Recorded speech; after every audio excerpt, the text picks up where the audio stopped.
C'est un cri d'alerte placardé par ce magasin de cigarettes électroniques. Le spectre d'une taxation sur les liquides inquiète ce gérant. Il a mobilisé ses clients pour s'opposer au projet.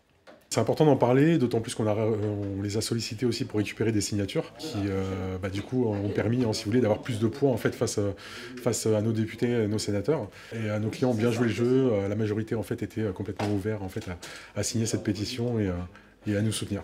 Au cœur des inquiétudes, l'article 23 du projet de loi de finances débattu à l'Assemblée nationale.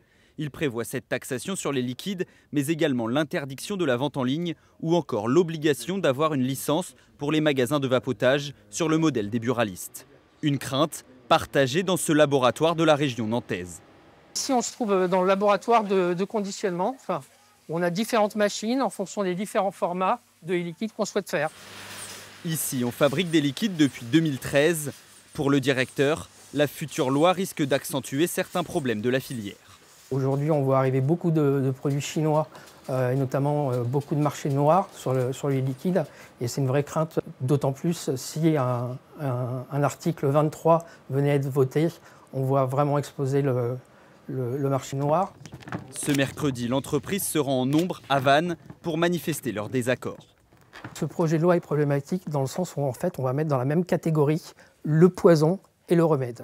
On va également taxer les produits du vapotage. On s'attend très clairement à ce que 2027 et 2028, ça augmente, comme dans d'autres pays européens où les fioles sont taxées à 2 ou 3 euros, 3,50 € pour 10 ml.